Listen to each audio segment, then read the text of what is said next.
This is the Analysis in Chains with Nathan Williams and Neal Kieran.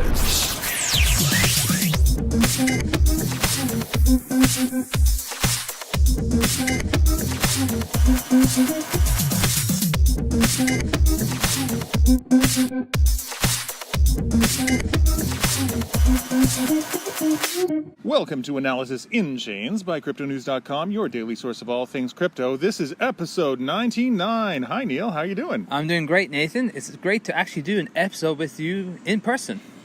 For those of you who don't know, Neal and I met each other in the MBA here in Montreal 5 years ago. No, not 5 years ago. It was like 7, 8 years ago. I don't want to count. It's depressing. Gosh, it's depressing.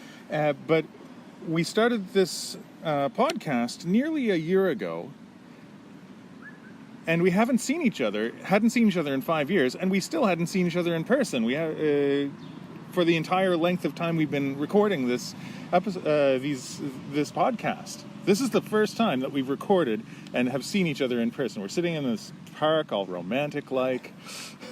Finally, this is definitely a very emotional moment for me too, Nathan.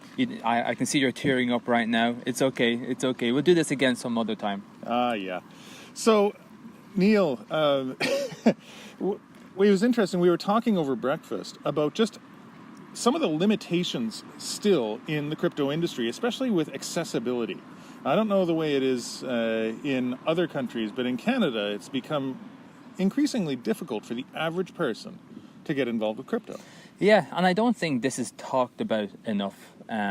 We know some banks have been clamping down, but I really have seen it here in Canada, where nearly all friends who have a bank account, their credit cards can no longer be used to buy crypto on, say, Coinbase. And then in the past, I had friends who used to wire money to their account through Quadriga, for example, and now the limits are, I believe, $50,000 is the minimum amount you can wire to your account for Quadriga. So it really goes to show how it's becoming less accessible to common people. Now, I doubt this is the case in every single country, but I'm very sure that USA is very similar. And again, this can really weigh on prices.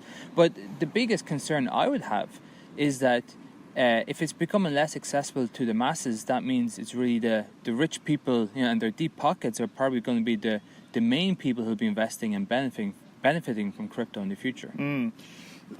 It's funny because I remember when I got into startups, this was a big topic in Canada and in the USA. You got to be an accredited investor to invest, and the ostensible reason for this was we want to protect grandma from giving over her life savings to some fly-by-night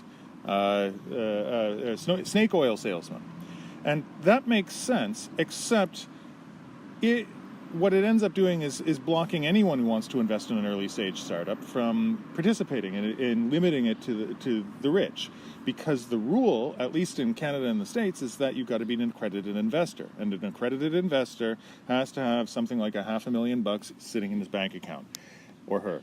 And that's really the crux of it. If it was just about making sure someone was educated, and like the theory being that the rich got that way because they know what to invest in, if that was the case, you could just take a test. Like you spend $200, you take a test to become a certified accredited investor.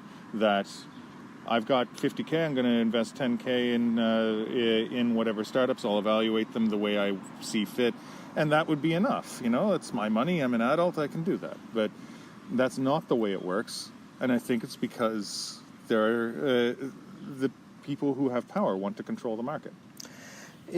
In a way, I can understand why governments have been doing a clampdown. We saw a huge bubble rise, and of course, they want to try and protect people. Like, last thing they want is everyone maxing out their credit cards, and then Bitcoin goes to zero, and then everyone's in debt because of this big, massive bet that they all took.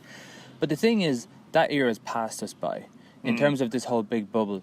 And if we think of the bigger picture where crypto is going, that I think it's very unfair that a high net worth individual can just go to a hedge fund and say, okay, your hedge fund is focused on crypto. I'm going to give 1% of my wealth to this crypto fund, and then they would get these amazing returns in the future. As a mass, say, as a person of the masses, I'm not a wealthy person, and I cannot access these hedge funds. Whenever I would say apply to various retirement funds, I get to pick, an income investment account or an equity account. I can't pick a crypto investment account as a part of my retirement fund the way a wealthy individual can.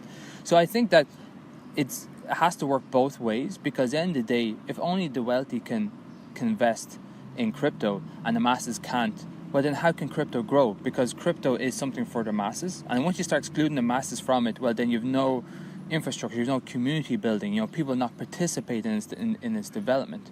So I think that people are missing the bigger picture by only making it something that wealthy people can invest in as opposed to the masses. Yeah.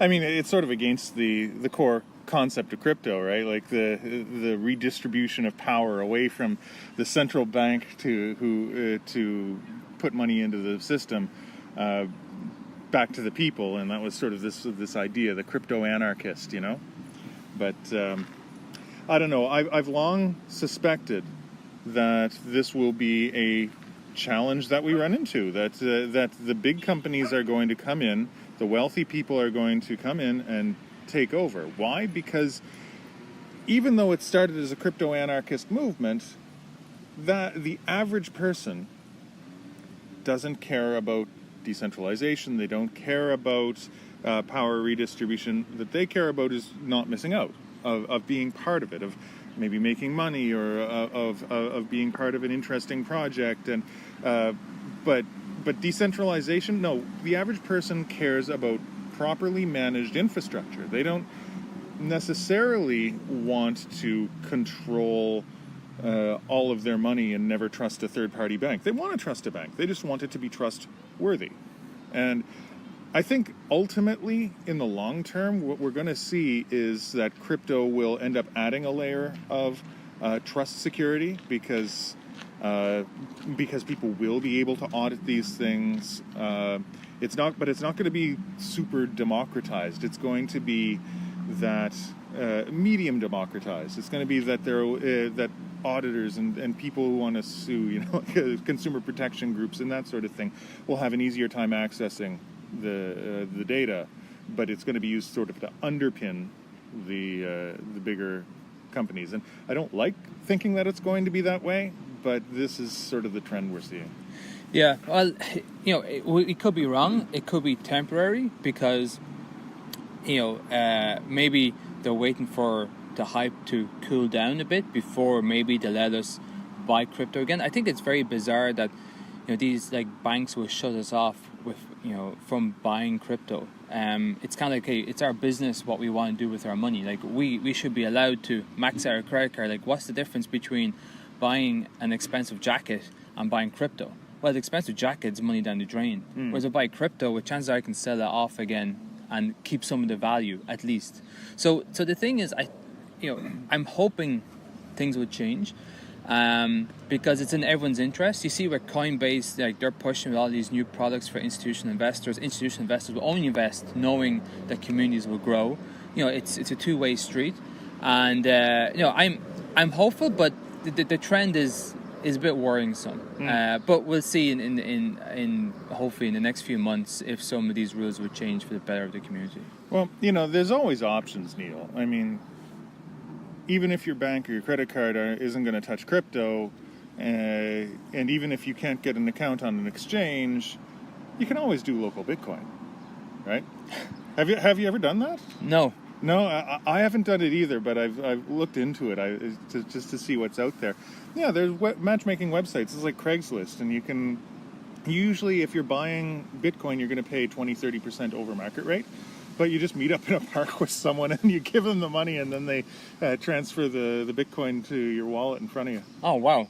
But is there not some like trust element there? It's like, okay, you send me the Bitcoin and then I send you fiat. No. You send me fiat, then I send you Bitcoin. Like, how does that work? Well, that's the challenge, isn't it? That I don't know. Some people maybe you show me the cash. Okay, you got the cash here. I make the transfer and. Yeah. Actually, I think cash. I think that makes perfect sense. It has to be a cash transfer. Yeah, but I mean, anything more than a Bitcoin, you're going to be, carrying $7,000 around with you, or like a bank transfer or something. Yeah, it is a bit dodgy. A little bit.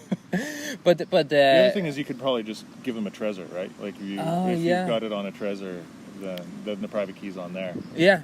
I guess. Yeah, we're going to see some funky ways of trying to get some of this, get some stake in Bitcoin in various ways. And but I think one that could be very interesting that will get a lot of attention would be ETFs.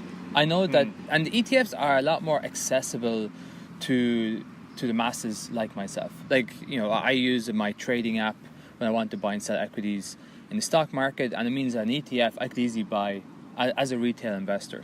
So I think that this could be one way, but at the same time, you're still trusting someone else to trade. Exactly, and you don't have anything in your wallet. I don't have this.